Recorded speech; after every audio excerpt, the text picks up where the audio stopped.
Marks तुम्हारे ऐसे नहीं थे कि यू स्कोर्ड 70+, हालांकि गलतियां थी उस पेपर में, बट जो क्वेश्चन सही थे वो बहुत ही अच्छी तरह से सही थे, कोई ओवर राइटिंग नहीं, कुछ नहीं, मतलब एवरीथिंग नीट एंड क्लीन लिखा हुआ है।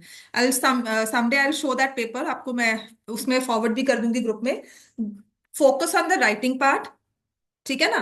और कटिंग्स बिल्कुल नहीं है, क्लैरिटी ऑफ माइंड है, कटिंग्स नहीं है, तो माइंड में क्लैरिटी है कि जो लिखना है नेक्स्ट स्टेप मुझे पता है।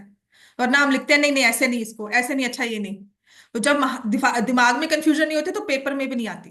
ठीक है, तो हमारे पास है P Q R S is a parallelogram. कुछ फिगर ऐसे बनाकर दी हुई है, P Q R S is a parallelogram, A B is parallel to P S.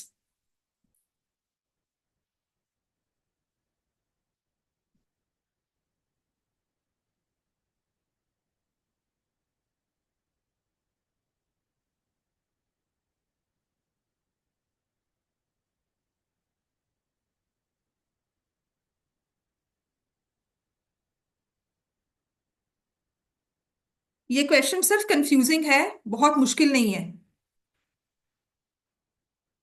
ठीक है, तो this is P S and are.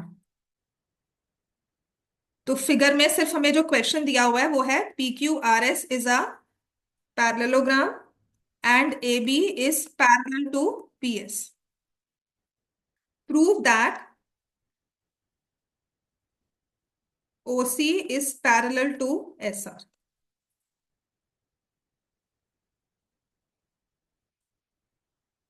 A B तो पैरेलल है पी एस को, P Q R S parallelogram है, तो वहां से मैंने निकाल लिया कि क्यू आर भी पैरेलल है ए बी को। तो आपको सिर्फ प्रूव करना है कि ओ सी और एस आर पैरेलल है।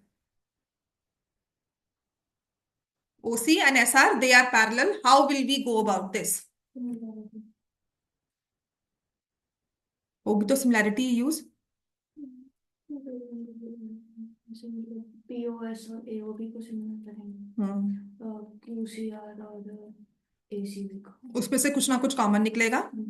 ट्राई करो एक बार, मुश्किल नहीं है, पर पेपर में आया हुआ क्वेश्चन है और आप एक्सपेक्ट कर सकते हो कि पेपर में कहीं ना कहीं किसी के पेपर में आ गया ना। बिकॉज सीबीएसई ये भी करती है कि एक ट्रिग्नोमेट्री का क्वेश्चन मेरे पेपर में, दूसरे में दूसरा अलग से, तीसरे में तीसरा अलग question. So in fact I use 3 for the same zone.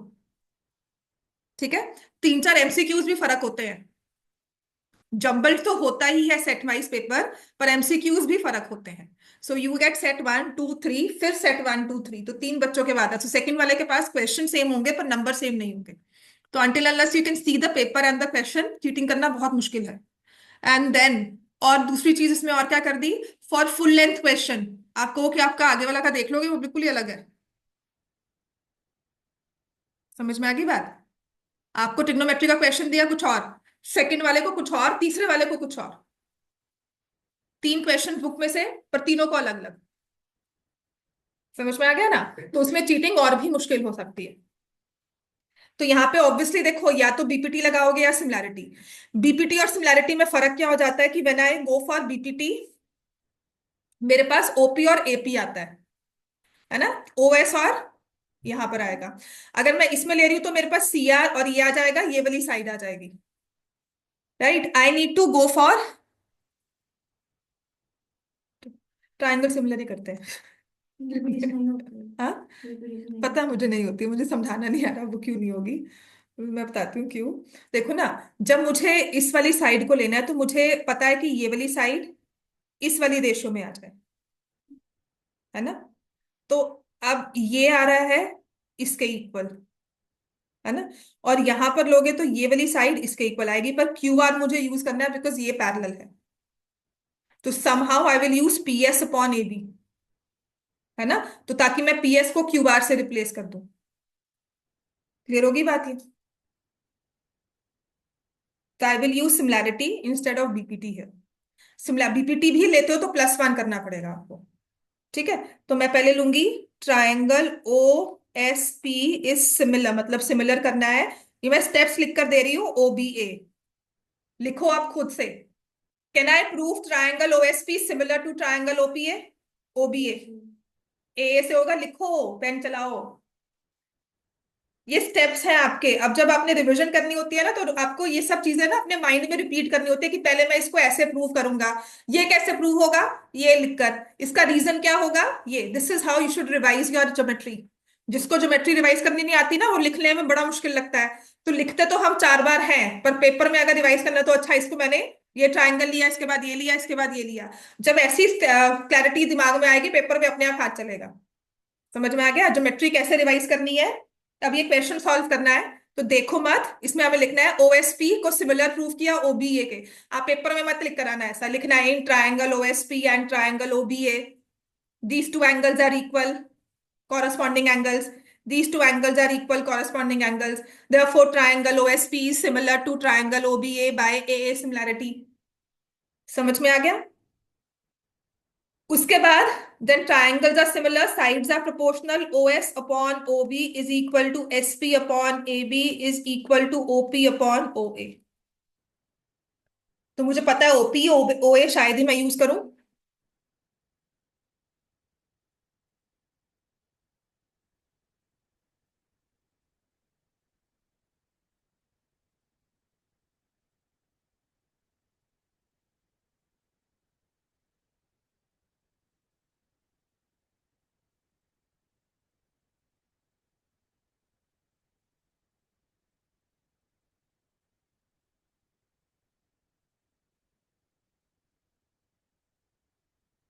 और I take OS upon OB is equal to SP की जगह I write QR upon AB।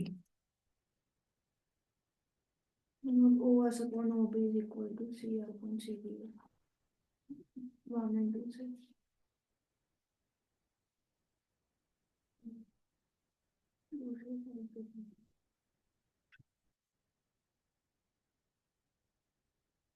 समझ में आ गया इतना। मैंने SP को रिप्लेस कर दिया QR से। अब आपको पता है QR भी पैरेलल है AB को, तो मैं ट्रायंगल ले रही हूं OQR similar to triangle OAB।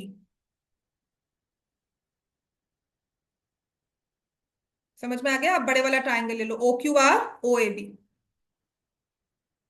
वही सेम ए रूल हो गया।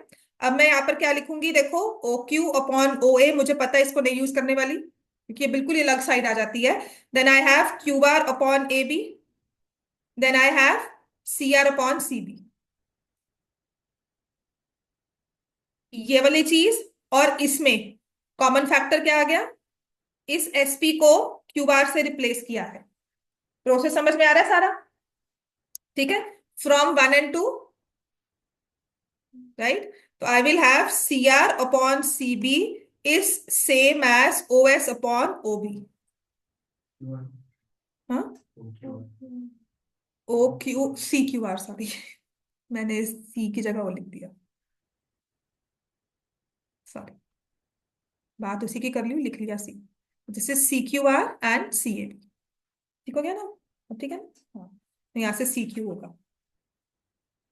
मैं उसको देखो सी ही रही हूँ, मेरे दिमाग में वो सी ही लग रहा है, मतलब ओ दिख रहा है, तभी मैंने CQ कहा, मैंने कहा भी इस साइड को ही। हाँ, चलो ये आ गया हमारे पास। अब फ्रॉम दिस एंड दिस हमारे पास आ गया CR अपॉन CB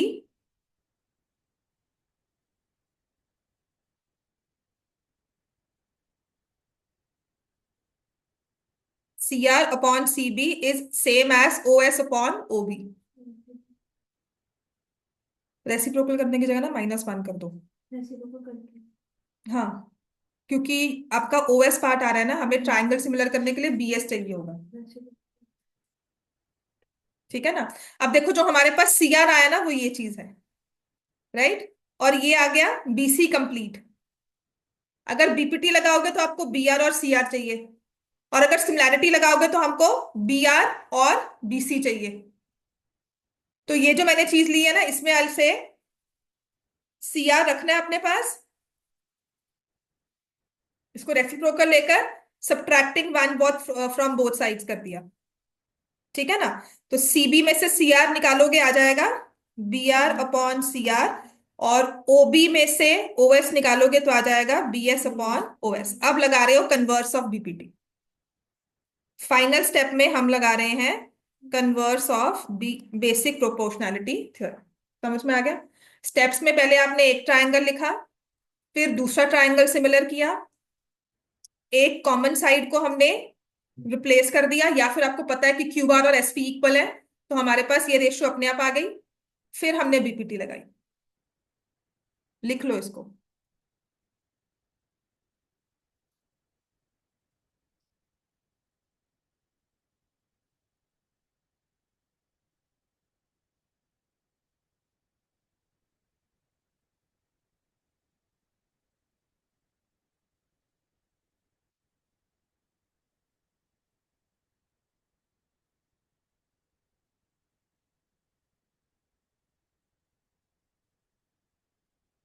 ना क्लियर है बच्चे? अब लिखो। इसको इरेज कर दो। हम्म, नहीं बेटा, इसमें से ये वाली साइड निकली, दूसरे में से ये वाली साइड निकली, दोनों में कॉमन ये है। अब समझ में आया? हाँ। इसीलिए मुझे बीपीटी लेनी है, बीपीटी नहीं लेनी है, मुझे सिमिलैरिटी लेनी है। समझ में आया? कि देखो कॉमन जो निकलेगा ना, वो ये दो साइड्स हैं। जब मुझे इसको और इसको पैरेलल प्रूव करना है, तो कॉमन इन दोनों में ये है। यहां तक पहुंचने के लिए इसके साथ ये वाली दो साइड्स आएंगी, इसके साथ ये वाली आएगी, पर इनमें आपस में कुछ कॉमन नहीं है, इसमें और इसमें, है ना? तो इसके लिए मुझे common factor Q R, T S और ए बी को लेना हो। समझ में आ गई बात ये? घर जाकर इसे प्रॉपरली लिखना है आपको, राइट? एक एक स्टेप करके लिखना। उसके बाद नहीं समझ में आता, then ask again, because this question can come in the final paper. पहले प्रिपेयर करके जाओगे, ऐसा कुछ भी आएगा, लिख लोगे, लेकिन वहां जाकर 10 मिनट फालतू लगाओगे और फिर कंफ्यूज होकर बाकी भी गलत करके आओगे, उसका कोई फायदा नहीं है। बी प्रिपेयर्ड, इसको एक बार जाके घर पे लिखना है हमने। ठीक हो गया? अब आ जाओ, नेक्स्ट क्वेश्चन है राइट एंगल ट्राइंगल वाला, जो हमने कल किया था, कि how the three triangles are similar. ये आज से 2-3 साल पहले जब हमें पाइथागोरस थ्योरम हुआ करती थी ना, ये क्वेश्चन रिपीट भी नहीं करना पड़ता था, सबको आता था ये। Everyone used to know this, कि ये क्यों हमारे तीन ट्रायंगल्स जो है वो सिमिलर होंगे। I tell you one thing, जब हम एग्जांपल 3 करते हैं ना, वो सर्कल्स का, किसी ने पाइथागोरस लगाई नहीं थी। मैं क्लास में पाइथागोरस पढ़ा रही हूँ, कहते मैम इतना इजी सिमिलैरिटी से होता है, पाइथागोरस क्यों करवा रहे हो? Because we done Pythagoras theorem का प्रूफ, इतनी बार किया हुआ है, रट्टा मारा हुआ है उसको, थ्योरम की हुई है, पाइथागोरस थ्योरम का प्रूफ किया हुआ है हमने ट्रायंगल्स में। पूरी एक एक्सरसाइज थी। उसके बाद हम इसको पाइथागोरस थ्योरम से कर रहे हैं, और सिमिलैरिटी से क्वेश्चन बहुत इजीली सॉल्व होता है। जो आपकी बुक में भी दिया हुआ है ना, find the length of tangent, उस सिमिलैरिटी से सीरियसली 1-2 स्टेप्स का है, कोई स्क्वायर रूट कुछ नहीं करना पड़ेगा आपको, राइट? उसमें होता क्या है, जब भी आपके पास तीन राइट ट्रायंगल्स हो, देखो वैसा ही कुछ था यहां पर, हमारे पास तीन राइट ट्रायंगल्स हैं। कौन कौन से? फिर से लिख लो। ट्रायंगल एबीसी,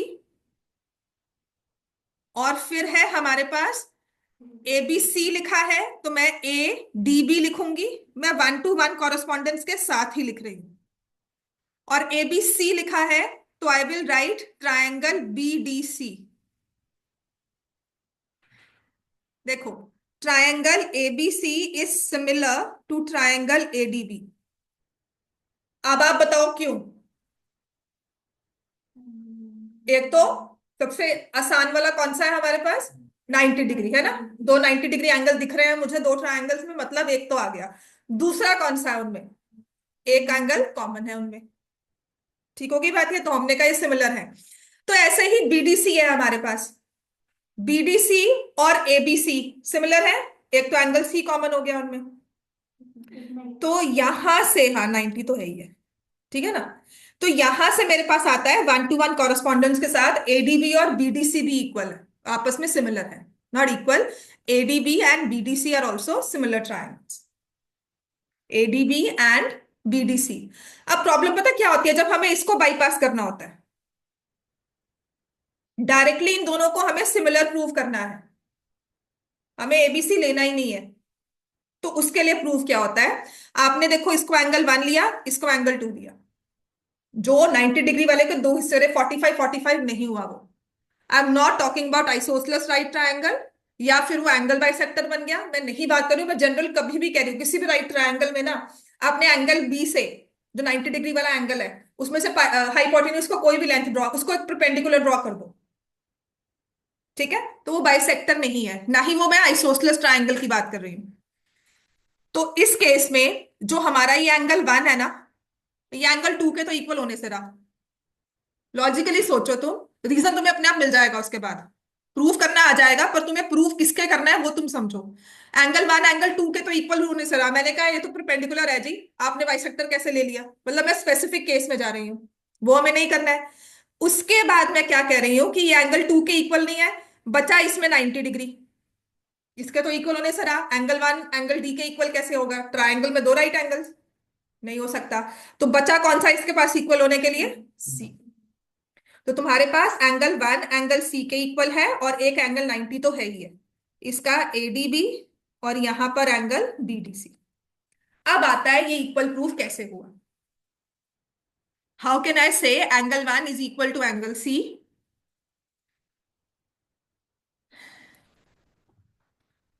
इस वाले ट्रायंगल में जो बड़े वाला ट्रायंगल है एबीसी, अब इसका रीजन लिखो वाई,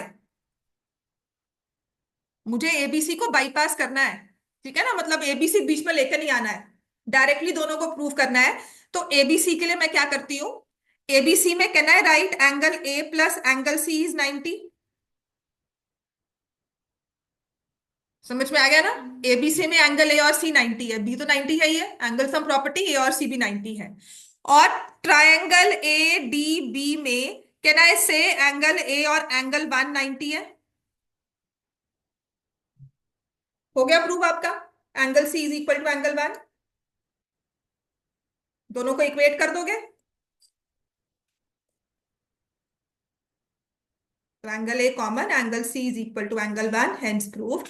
इस चीज को याद रखना, ये पहले पाइथागोरस हुआ करती थी, तो ये उसका प्रूफ था पाइथागोरस थ्योरम का, जैसे बीपीटी को रट्टा मारते हो ना, वैसे इस चीज को रट्टा मारा हुआ था, ठीक है। तो I never had to explain कि by angle one angle three equal होंगे, वो रट्टा लगा हुआ था पाइथागोरस थ्योरम को, उसका कन्वर्स भी याद किया हुआ था, थ्योरम भी याद की हुई थी, बीपीटी का कन्वर्स भी किया हुआ था। समझ में आ गई बात ये। तो इसीलिए अब इससे ना कुछ रिजल्ट्स बनते हैं जो डायरेक्टली एमसीक्यू फॉर्म में अगर आ गया तो, ठीक है, आपको पहली बार क्लास में करवाया था। आपको मैं कह रही हूं ये दो ट्राइंगल सिमिलर है, तो सबसे important result right angle triangle में जिसमें से परपेंडिकुलर ड्रॉ किया हो राइट एंगल से, तो क्या होता है, अगर आप इसको देखोगे ना, आप लिखोगे AD upon BD is same as BD upon DC, ठीक है ना, AD upon BD, BD upon DC. तो इसको क्रॉस मल्टीप्लाई करोगे तो आ जाएगा BD square is AD into DC, ये फॉर्मूला होता है एक तरह से। मैंने कैसे याद किया था कि परपेंडिकुलर का स्क्वायर हाइपोटेन्यूज दो हिस्सों में डिवाइड हो गया, उनका प्रोडक्ट। समझ में आ गया। जब इस चीज को मुझे याद करना होता है ना, तो मैं किसी स्टोरी के साथ याद करती हूँ कि हाइपोटेन्यूज दो हिस्सों में डिवाइड हो गया, तो बीडी का square is equal to AD into CD. अगर आप इस छोटे वाले ट्रायंगल को बड़े के सिमिलर में साइड्स प्रोपोर्शनैलिटी लिखते हो तो रूल बनता है, अब ए बी स्क्वायर लिखा ना, A B square is equal to A C multiplied by A D. देखो बनता है सही, triangle A B C is similar to triangle A D B. तो क्या मैंने रूल सही लिखा है, अगर मैं अपनी वो लॉजिक से जाती हूँ जिस लॉजिक से मैंने याद किया हुआ था।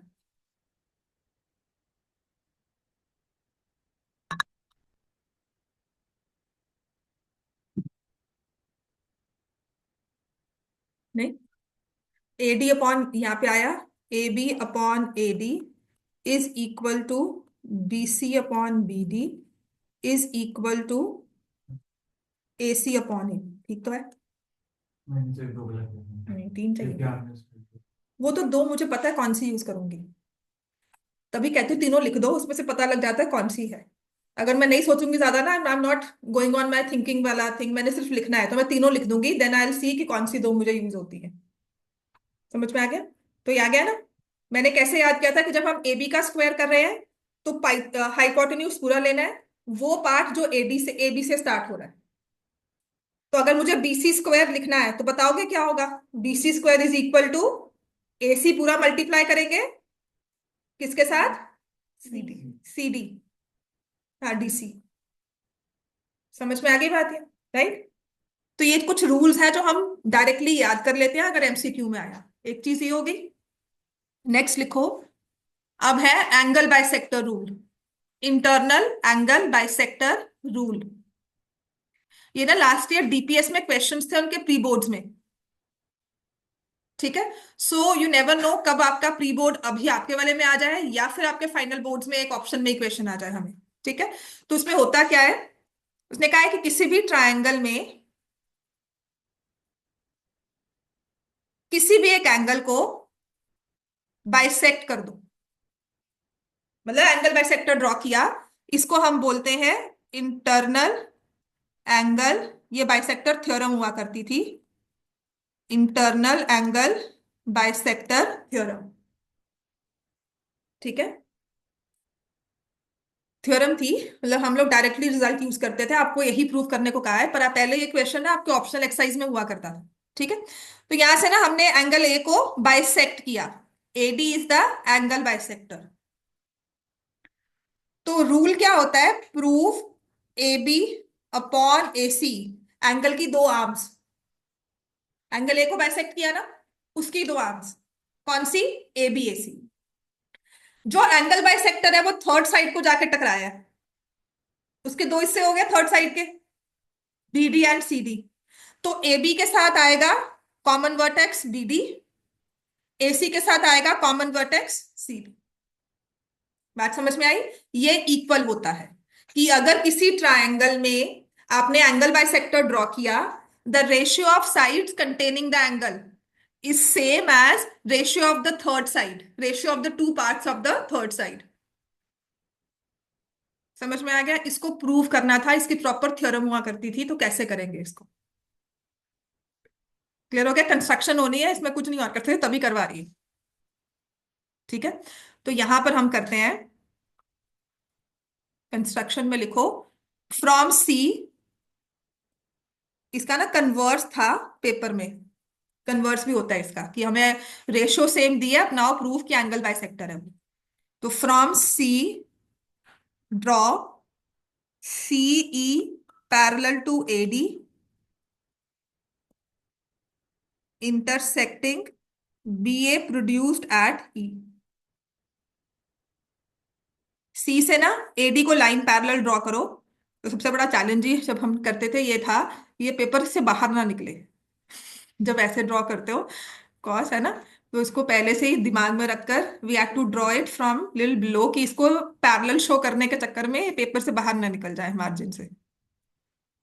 ठीक है, ये हो गया। आप लोग ने कंस्ट्रक्शंस एक्चुअली पेपर से हटा दिया। कंस्ट्रक्शंस में मजा भी आता था and there were many things that used to be clear from those constructions. Tangent की लेंथ निकालना, इक्वल टेंजेंट्स ड्रॉ करना, सप्लीमेंट्री एंगल्स, वो सब चीजें। आसानी के लिए ना मैं एंगल्स को नंबर दे दूंगी, 1 2, इसको नंबर दिया 3, इसको नंबर दिया 4, सिर्फ आसानी के लिए। Because I don't want to get into A B C B A B A D, वो मुझे नहीं लिखने हैं सब। हाँ, एंगल 3 एंगल 2 के इक्वल होगा, बताओ क्यों? जेड बन रहा है ना, ऑल्टरनेट इंटीरियर एंगल्स। हाँ, 1 एंगल 4 के इक्वल होगा, बिल्कुल सही है, कॉरस्पॉन्डिंग एंगल्स। और 1 और 2 आपस में क्या है? क्योंकि एंगल बाइसेक्टर है। ये सारे रीजन लिखने हैं आपने, ठीक है, properly. This is how I revise geometry, कि मैं एंगल 1 और एंगल 2 को इक्वल कर रही हूँ। अब ज्योमेट्री रिवाइज करनी, याद करनी आसान हो जाएगी आपको। आपको करना ही होता है कि एंगल 1 एंगल 2 माइंड में रीजन किया, आई will right AD parallel CE, BE is the transversal, therefore angle 1 equal to angle 4 corresponding angles। लिख इतना रही हूँ, दिमाग में वो सब चल रहा है। समझ में आ गया? Angle 3 equal to angle 2, alternate interior angles, which lines are parallel, which is the transversal। समझ में आ गया? Then angle 1 angle 2 because AD bisects angle A given है। तो यहां से मेरे पास आ जाएगा angle 1 angle 3 equal to angle 4। ठीक है। अब 3 4 को मैं कहां से यूज करूंगी? एंगल 3 4 को देखो तो कुछ बनता है? Very good, very good. AC is equal to AE आ गया। मैंने आइसोसलेस ट्रायंगल प्रॉपरली लिखना है इसको आपने। मैंने आइसोसलेस ट्रायंगल थ्योरम मतलब प्रॉपर्टी यूज कर ली। बात समझ में आ गया ना? ज्योमेट्री रिवाइज करने ना एक एक स्टेप अब लिखने बैठोगे ना पूरी जिंदगी लगा दोगे, नहीं रिवाइज होगी अब। Isosceles triangle property. ट्रायंगल कौन सा बना? ACE। In triangle ACE angle 3 equal to angle 4, therefore AC equals to AE bracket में आइसोसलेस ट्रायंगल प्रॉपर्टी हम लिखते हैं। मीडियन नहीं है, एंगल बाय सेक्टर है। फिर हमने अब 10th में करवाया और मैं रेशो ले रही हूं और मैं क्या नहीं यूज करी? BPT। बड़ा ट्रायंगल देखो, EBC। In triangle EBC AD is parallel to EC by construction, so AB upon AE is equal to BD upon BC।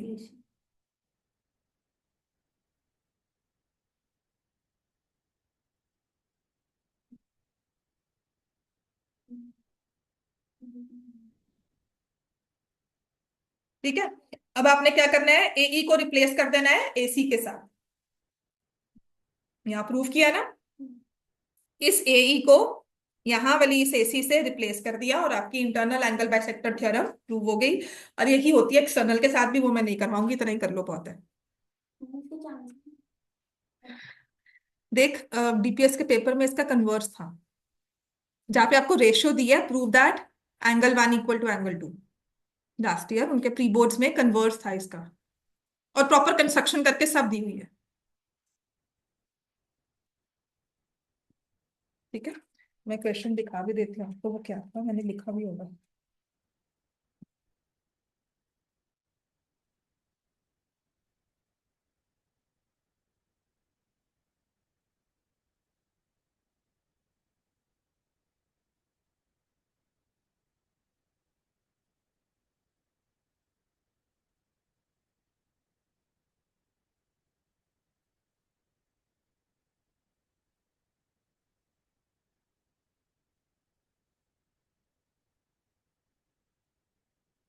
नहीं, शिवदास वाली बुक नहीं ला कर देंगे।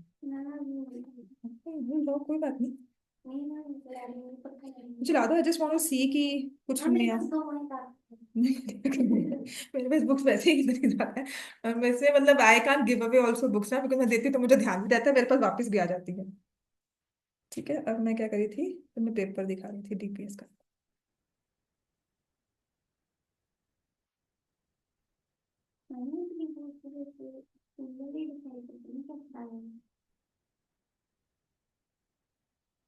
स्कूल वाले ही डिसाइड करते हैं, प्लस जैसे अब DPS है तो it's I think association of 4 schools, तो उनका एक सेंट्रलाइज्ड हो गया ना। वहां से अगर BCM इकट्ठे हैं आपके सारे, तो एक सेंट्रल होता है, तो वहां से डिसाइड होता है। तो वो हर एक स्कूल का डिफरेंट होता है। I don't know which who is the deciding authority, but teachers ही प्रिपेयर करती हैं। But back in my days I use to remember, वो कहते थे हम लोग पेपर प्रिपेयर करके देते हैं, किसका आएगा किसी को नहीं पता। हमसे पेपर मांगते हैं हर एक टीचर से, है ना? द ट्रस्टीज और जो भी एडमिन है आपका ले लेगा, उनमें से कोई भी एक पेपर प्रिंट करवा देंगे, और वो किसका होगा पता नहीं। ठीक है, तो जब आपके उससे पहले जब हमें मिलता है, मतलब जब आपको मिला तभी हमें पता लगा अच्छा इसका पेपर आया, राइट? या फिर टीचर्स ना आपस में अब डिस्कस करती लेती होंगी कि मैंने ये क्वेश्चन डाला है, ये डाला है ना? तो then sometimes the teachers tell you कि ये क्वेश्चन कर लो, ये पेपर में आएगा। तो मुझे पता होता मैंने डाला, दूसरी वाले ने दूसरा डाला, तो दैट मीन्स ये हो जाता है, पर छोटे लेवल पे, मतलब टीचर्स के लेवल पर। ये नेक्स्ट था, इसी का कन्वर्स लिखो।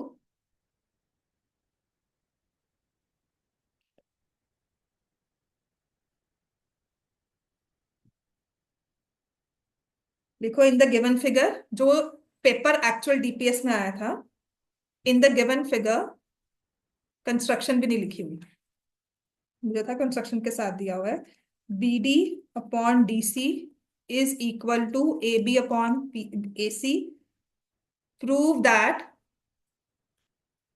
AD is the angle bisector of angle BAC of triangle ABC. 2020 तक ना ये सब क्वेश्चंस नहीं आते थे पेपर में, क्योंकि सिलेबस ज्यादा था। तो जो बुक है ना वही आती थी, एग्जाम्पलर भी बहुत कम आया। 2020 में actually I use to do extra questions. मैं ये सब क्वेश्चंस करवाने शुरू किए तो बच्चे कहते मैम क्यों करवा रहे हो, मुझे ये कहा कि मैम आता ही नहीं है, 10 ईयर खोलकर देख लो, सारा बुक से आया हुआ है। एक्स्ट्रा क्वेश्चंस भी, मतलब जो ट्रायंगल के क्वेश्चंस डिफिकल्ट वाले सारे बुक से हैं। एग्जाम्पलर का भी कोई क्वेश्चन नहीं लिखा था, पर आपका सिलेबस डिलीट कर दिया थोड़ा सा, तो उन्होंने एक्स्ट्रा क्वेश्चन सारे डालने शुरू कर दिए। नहीं, कोविड के बाद they had rationalise the syllabus. तो बिकॉज ऑफ दोज क्वेश्चंस, जैसे अल्फा स्क्वायर बीटा स्क्वायर ना, कभी देख लेना, 2020 से पहले पेपर देखना, कभी नहीं आया होगा। हाँ, वो प्रैक्टिस करने के बाद है। उसका सेट क्वेश्चन था कि ये पेपर में आएगा ये वाला। उसके एक्सरसाइज 2.3 का ना थर्ड या फोर्थ क्वेश्चन हुआ था, तो डिफिकल्ट है, पूरा लंबा है, और करते करते गलती होती ही है। अगर मैं क्लास में भी पढ़ा रही हूँ ना, मतलब हल्की से आपने ध्यान हटाया, क्वेश्चन में प्लस माइनस की गलती, आपका आंसर आएगा, इट विल बी 5 6 नंबर, पर आंसर अगर आपने 5 लिखा है तो एक्चुअल आंसर 6 होगा, because of that plus minus का मिस्टेक। ठीक है। तो उस वजह से ना वो क्वेश्चन होता तो पेपर में आएगा ही आएगा, और आया भी हुआ है हर बार में। ये अल्फा स्क्वायर बीटा स्क्वायर 2020 में नहीं थे बिल्कुल भी। 2019 आई रिमेम्बर, मैंने अल्फा स्क्वायर बीटा स्क्वायर करवाया, कभी किसी सैम्पल पेपर में कोई क्वेश्चन नहीं था। और किसी एक्स्ट्रा कोई अगर टीचर भी करवा रही है तो किसी पेपर में भी नहीं आ रहा था वो चीज। तो it was actually very extra thing जो मैं ऐसी फालतू में करवा रही हूँ। राइट। पर आपके लिए वो एक तरह से इंपॉर्टेंट क्वेश्चन है, बिकॉज आपकी 2.3 डिलीट हो गई उन्होंने। करना तो मैं सारे ही पढ़ूंगी सर। नहीं डिलीट किया तो वो क्वेश्चन नहीं करना पड़ा। चलो, अब इसमें फिगर आपको ड्रॉ करके दी हुई है वैसा ही। कुछ नहीं गिवन है, बस ये गिवन है। कंस्ट्रक्शन भी खुद करनी थी। ये डीपीएस के पेपर में था, प्री बोर्ड्स में था, तो उसके बाद से फिर मैंने क्वेश्चन ना रिवाइज करवा दिया था। ट्रिग्नोमेट्री के सारे जो प्रूव वाले क्वेश्चंस थे वो तो ठीक थे, वो तो सारे इक्वेशंस वाले question, find the value of theta, ये कभी नहीं आए थे। ये जब आपकी थर्ड एक्सरसाइज डिलीट की ना कॉम्प्लीमेंट्री एंगल्स की, उसके बाद से आने शुरू हो गए। कभी कभी अच्छा भी होता है सिलेबस डिलीट हो, पर ये भी हो जाता है। सो पेपर आज एक्चुअली बिकम की क्या आएगा ना, आप बता नहीं सकते हो। चलो ये वाला, बीडी अपॉन डीसी, तो कंस्ट्रक्शन इसमें वही रहेगी।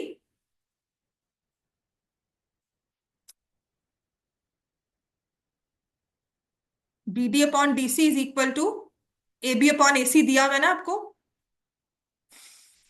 पैरेलली ड्रॉ करेंगे मेरे हिसाब से। हम्म। कंस्ट्रक्शन में पैरेलल तो ड्रॉ करना ही है, वही कंस्ट्रक्शन होगी। प्रोड्यूस, ये तो नहीं करना कि AC equals to A. Parallel draw किया, एंगल 1 2 3 एंड 4, तो I have A B upon A E, ये तो बीपीटी लग गया, is equal to B D upon C D. तो मेरे पास यहां से आ जाएगा यहीं से कि it's also equal to A B upon A C. ठीक है ना। तो यहां से आ गया A is equal to A C. समझ में आ गई बात है। ये मैंने बीपीटी लगाया, ये गिवन था B D upon C D is equal to A B upon A C, तो यहां से मेरे पास आ गया A is equal to A C. बात समझ में आ गई ना, ये लाइन मैंने इक्वल प्रूव कर दिया, तो नहीं, हमें पैरेलल ही ड्रॉ करना है। क्या है।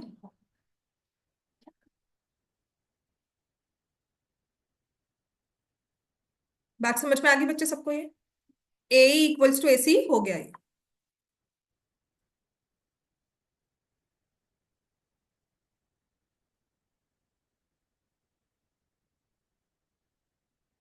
अब उसके बाद वही, angle 1 equals to angle 3, angle 2 equal to angle 4। Parallel lines हैं, corresponding angles, alternate interior angles. और क्योंकि आपने साइड्स को इक्वल प्रूफ पहले बाद में एज रिजल्ट किया था कि एंगल 3 एंगल 4 है, तो अब आपके पास क्या आएगा कि ए इक्वल्स टू ए सी है, hence I can say angle 3 equal to angle 4। हाँ, therefore angle 1 equals to angle 2। बात समझ में आ गया। तो ये कंस्ट्रक्शन खुद से ही करनी थी वहां पे। This is called internal angle bisector theorem. इतना आ सकता है। Plus one more question which I am like vouching for कि पेपर में आ जाए इस बार।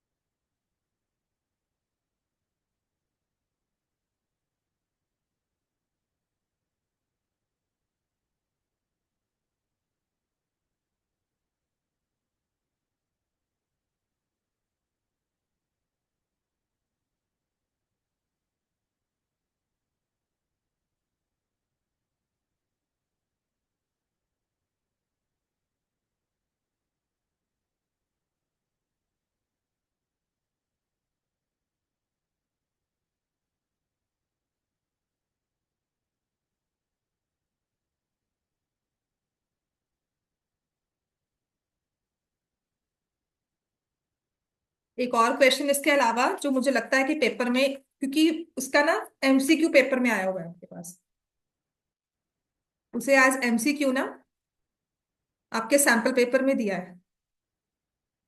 एक्स्ट्रा प्रैक्टिस पेपर तो नहीं आए कोई सीबीएसई के? देखा किसने चेक किया? मैंने कल चेक किया था, कल तो नहीं थे, पर एक दिन में बहुत कुछ हो जाता है।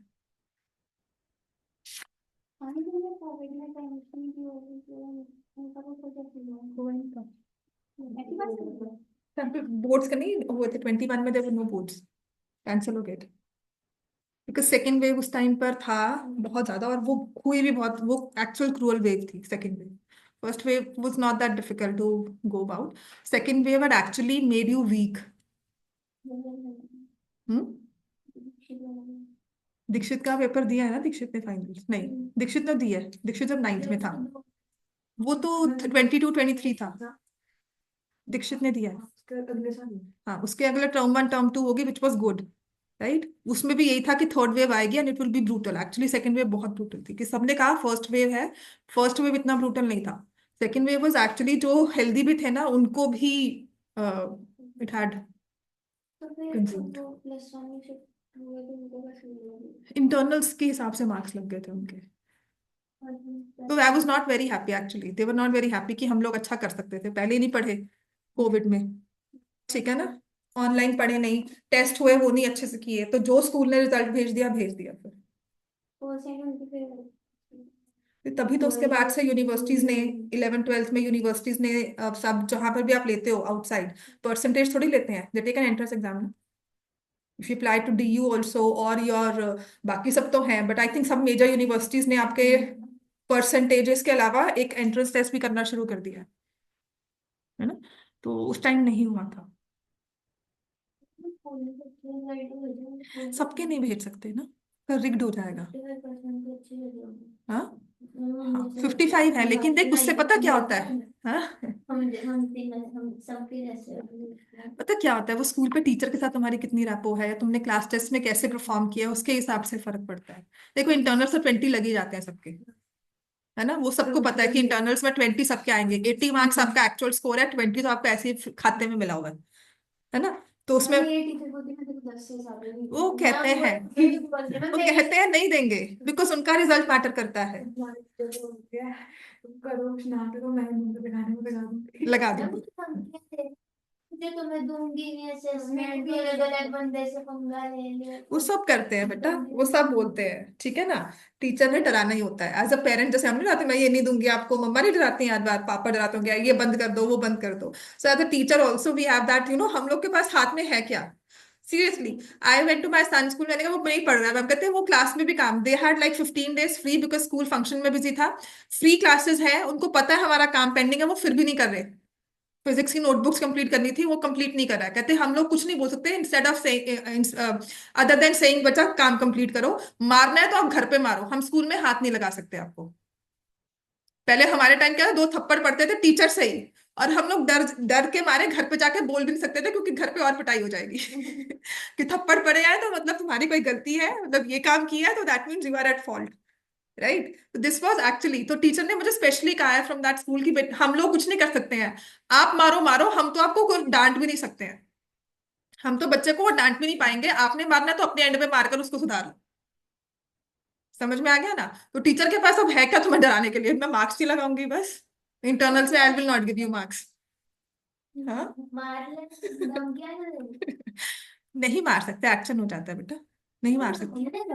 हाँ बड़ी क्लासेस में नहीं मार सकते, बच्चा बहुत सेंसिटिव होता है आजकल, and they take drastic steps, तो उस वजह से क्या होता है।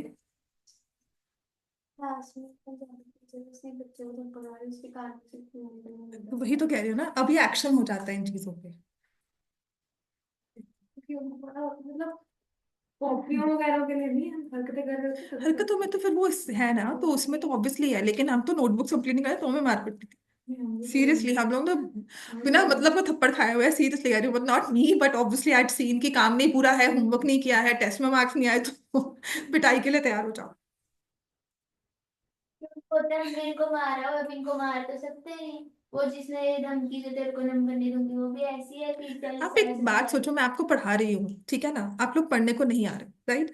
एक म्यूचुअल रिस्पेक्ट होती है, तुम्हें पता है तुम्हें क्लास में बैठकर बैठना है, टीचर ने पढ़ाना है, not you but for the others, 5 बच्चे जो नहीं पढ़ना चाहते, ठीक है ना, 5 बच्चे, वो टीचर भी उसको पढ़ाकर उसको पता है कि मैं सुधार भी नहीं सकती उनको, इवन इफ आई ट्राई, मैं नहीं सुधार पाऊंगी। मेरे पास क्लास लास्ट ईयर हर्षित था, वो सिर्फ आता था, मैंने कहा तू चली जा क्लास से, मैंने उसे ऊपर नहीं कहा था, मैं कहा I will not let you sit in my class, वो फिर भी आता था और मुझे फीस भी देके जाता था कि नहीं मैम फीस भी लो, मैं पढ़ना आपसे ही है, और पढ़ना भी नहीं है क्लास में। समझ में आ गया, अगर पता हो तुम्हारे स्कूल का। मेरे पार्टनर ने मुझे बता दिया जी लगे होता है। ये वाला क्वेश्चन है आपका, हाँ जी, आ जाओ। तो A B and C D are two chords which intersect at point P.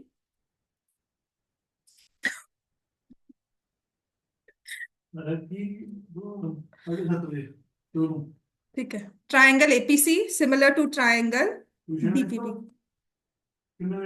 6:30, मैं 10 मिनट।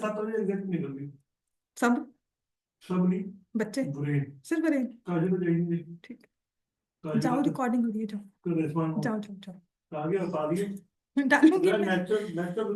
हाँ ये ग्रुप बनना हाँ जी। मैं आपको क्या बोलती थी, हर्षित उसने कहा था, वो उस बच्चे को मुझे पता था मैं नहीं सुधार सकती, मैं बोल रही हूँ, आई विल नॉट, मैं क्या करूंगी, बस वो मैंने कहा देख, तुझे बैठना है यहाँ पे आकर तो शांति से बैठ, बाकी में ना वो मत करो, क्रिएट न्यूसेंस क्रिएट मत करो, दिस इज व्हाट आई से। तो जब आपको क्लास में भी बैठना है, वो टीचर बुरी नहीं होगी, वो 5 की वजह से सबके साथ बुरी हो जाती है, बिकॉज वो 5 बच्चे न्यूसेंस क्रिएट करते हैं,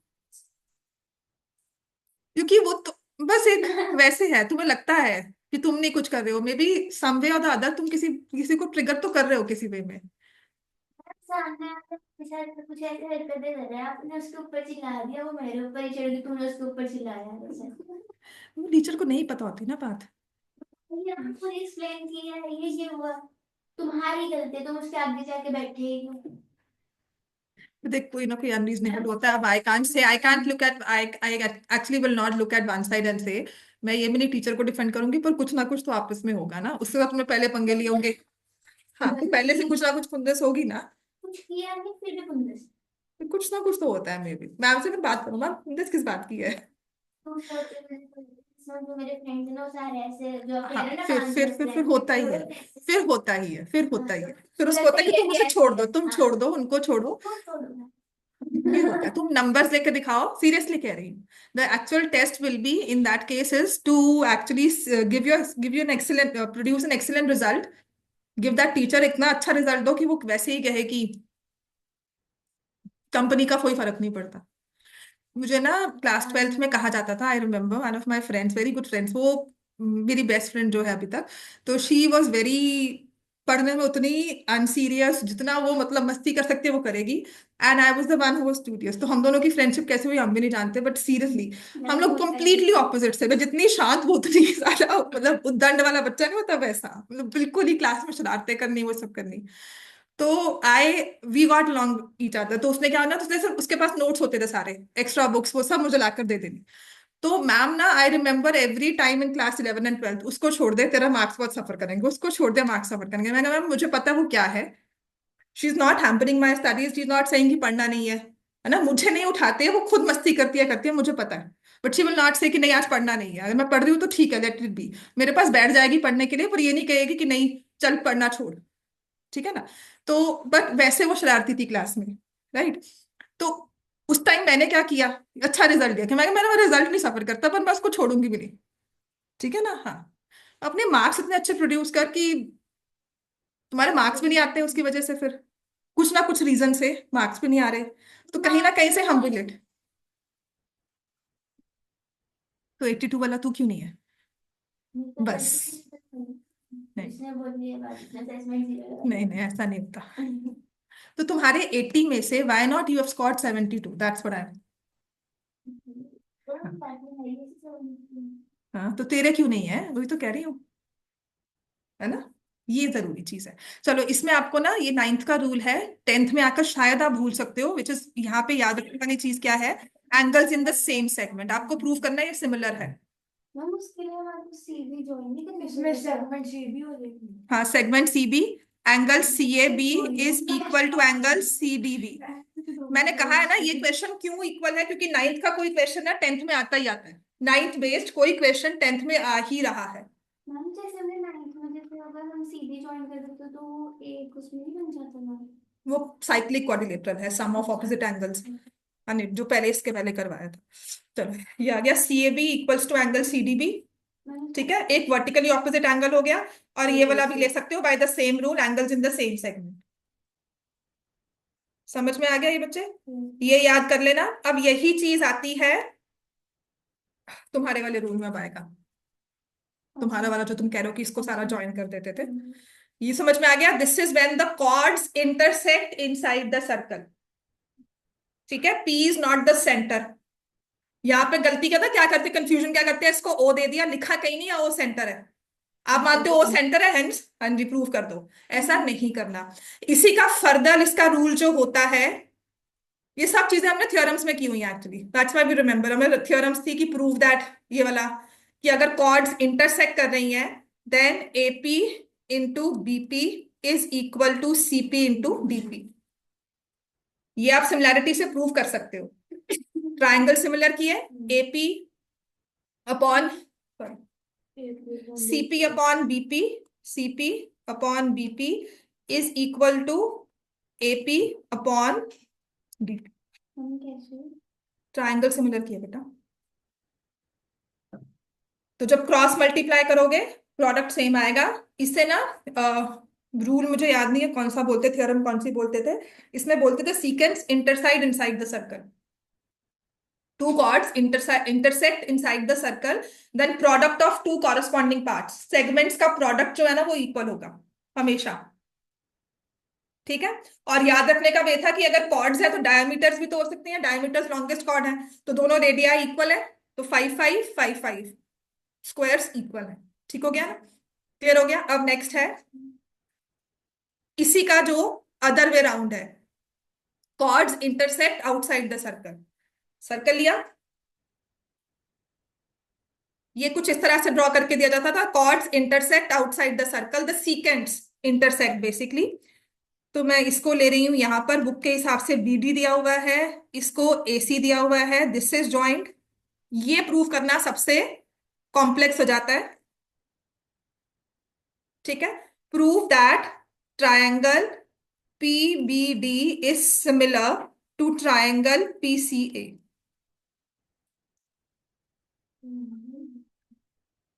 ये भी नाइन्थ पर ही बेस्ड है।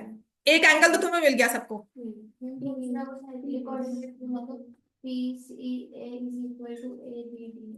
बस नाइन्थ का यही रूल है, exterior angle of a cyclic quadrilateral is equal to interior opposite angle. ठीक है, लिख लो इस चीज को। मैं हर बार कह रही हूं, नाइन्थ का एक क्वेश्चन पेपर में आ ही रहा है, वो ये ना हो। लास्ट ईयर कौन सा आया था मैंने आपको वो बताया, उसमें कोई टेंजेंट नहीं, कुछ कोई सीकेंड नहीं दी हुई। लास्ट ईयर ये क्वेश्चन था, एंड आई हैड स्टूडेंट्स मुझे बाय, मतलब अपनी क्लास में तो नहीं, मैंने क्लास में करवा के भेजा था पेपर से पहले ये क्वेश्चन, कि ऐसा कुछ आ सकता है। मैंने ये करवाया था बेसिकली, कि जब क्लास टेंथ में क्वेश्चन आ रहे थे ना उस टाइम, तो ये था।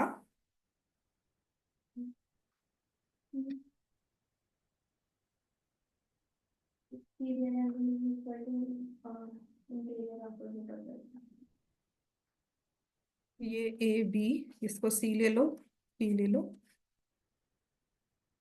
ये भी नहीं, ये बनाया था।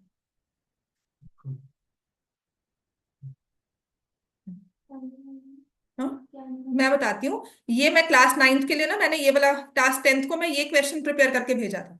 कौन से वाला, कि आपको ये एंगल मान लो दिया हुआ है 60 degrees, you need to find this angle, angle ADB. APB कितना हो जाएगा? नहीं, हाँ डबल नहीं होगा, 180 से माइनस करेंगे, सप्लीमेंट्री होता है। ये कितना हो जाएगा? एपीबी कितना हो जाएगा? 180। ये तो हमें रूल याद है ना, ये 180 हो गया। पर आपको ये निकालना है, यहाँ पे साइक्लिक नहीं चलेगा, ये सॉरी 120 हो गया। ठीक है, यहां से ये कितना हो गया? Angle at the centre, double angle at the circumference, तो ये एंगल कितना आ गया? 60। अब इसके आगे आपने यूज किया, दिस विल बी 120। ठीक है, मैंने ये रूल करवा के भेजा था उनको, पता क्वेश्चन क्या आ गया, जो मतलब लिंक था कि इस तरह से करना है, O centre A B, this angle is given as 145 degrees, find the measure of this angle.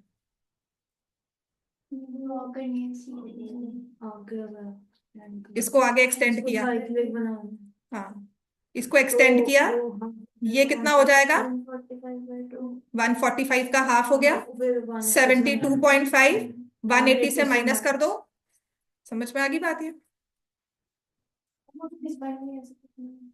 अगर ये आ गया तो,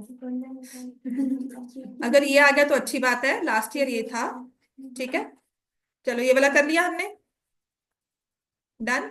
ये अगर हमें एक्सटर्नल और इंटरनल नहीं भी प्रूव करना, एक मिनट और बस, एक्सटर्नल इंटरनल नहीं प्रूव करना, तो आपको पता है कि x प्लस वाई जो है adjacent opposite angles are supplementary, और अगर ये भी लिख लेंगे x y plus Z is equal to 180 linear pair. ठीक है ना, तो यहां से मेरे पास आ जाएगा x is equal to Z, तब भी आप प्रूव कर सकते हो। और यहां पर भी वही रूल बनता है, P A into P B, लिख लो, P A into P B will be same as P C into, इसमें ना जो आपकी सर्कल के अंदर का पार्ट है वो कहीं नहीं आता प्रोडक्ट में, P A into P B, P C into P D.